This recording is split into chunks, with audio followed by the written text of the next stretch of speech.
खाड़ी के युद्ध क्षेत्र में लगातार धधक रहा बारूदी लावा कब न्यूक्लियर ज्वालामुखी से फटकर बाहर आ जाएगा, किसी को नहीं पता। युद्ध विराम मियाद और हमले की चेतावनी से अलग आधी दुनिया कब तहस नहस हो जाए, इसका अब कोई अनुमान नहीं लगा सकता। और ये कोई काल्पनिक बातें नहीं है, बल्कि वो सच्चाई है जो व्हाइट हाउस और पेंटागन के गलियारे से बाहर आने के लिए बेताब है।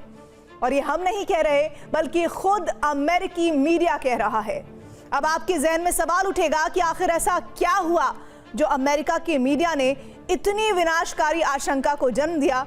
तो इस सवाल का जवाब एक दावा जिसमें कहा गया है कि अगर ट्रंप को अमेरिका की सेना के चीफ वो नहीं रोकते तो ईरान हिरोशिमा की तरह परमाणु विनाश की आग में भस्म हो जाता।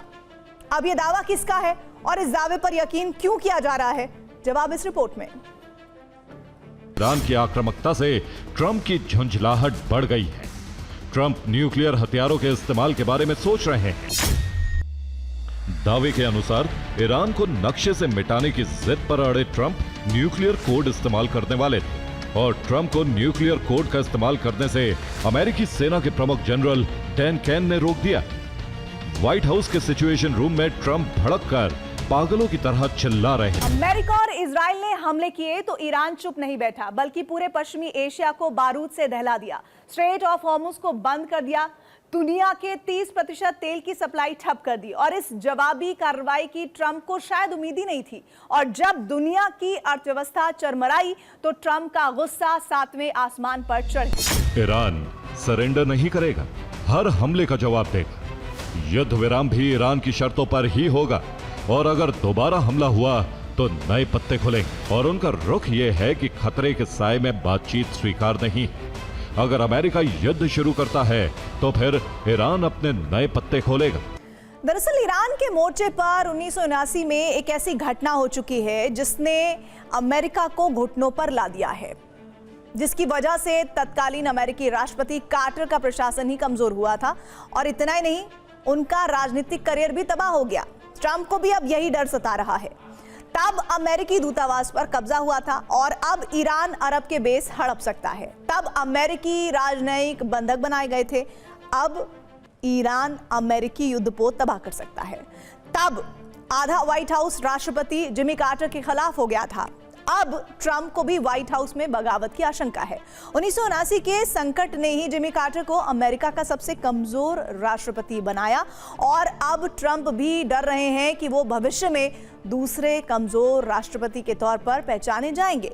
यानी ट्रंप को वो भविष्य दिख रहा है जिसने न सिर्फ उनके ऊपर पावर का गुमान चूर कर रहा है, बल्कि उनकी वजह से अमेरिका की साख पर धब्बा भी लग रहा है और इसीलिए उन्हें न्यूक्लियर विनाश सूझ रहा है। क्योंकि युद्ध की वजह से ट्रंप की मानसिक स्थिति पर असर पड़ना लगभग तय है। ट्रंप को अमेरिका की साख और अपने भविष्य की चिंता होना भी तय है। जॉनसन का दावा दुनिया में खलबली मचाने वाला है, लेकिन इस दावे का दूसरा पहलू यह है कि दुनिया की सबसे बड़ी परमाणु शक्ति के कमांडर इन चीफ को उनकी सेना के प्रमुख ने ही रोक दिया। तो क्या ट्रंप का पतन भी जिमी कार्टर जैसा होने जा रहा है? सिचुएशन रूम से बाहर भेजे गए ट्रंप। यह मिशन था अमेरिकी विमान को ईरान में गिराए जाने के बाद बचाव का, जिसमें अमेरिकी पायलट को फोर्स रेस्क्यू किया था। न्यूक्लियर कोड का मतलब हथियारों को सक्रिय करने वाला लाल बटन नहीं है, बल्कि अमेरिकी राष्ट्रपति के साथ एक ब्रीफकेस हमेशा होता है, जिसे न्यूक्लियर फुटबॉल कहा जाता है। इसके अंदर एक कार्ड होता है जिसे न्यूक्लियर बिस्किट कहा जाता है, जिसमें परमाणु हमला करने के लिए व्यक्तिगत पहचान कोड होता है। उसे गोल्ड कोड या न्यूक्लियर कोड भी कहा जाता है।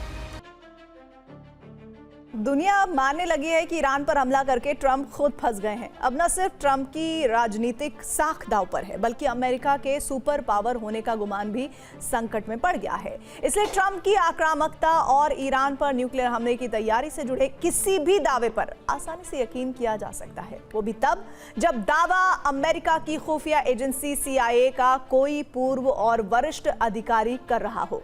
लेकिन क्या यह दावा पूरी तरह सच है या फिर इस दावे पर भी सवाल उठते हैं? जवाब फैक्ट चेक के साथ तैयार की गई इस रिपोर्ट में देखिए।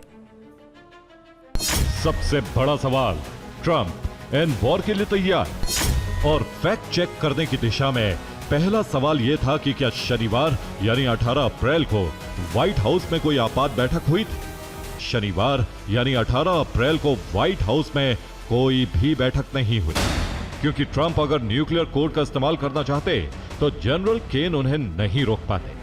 ट्रंप अपना पहचान कोड सामरिक कमान को सीधे भेज देते।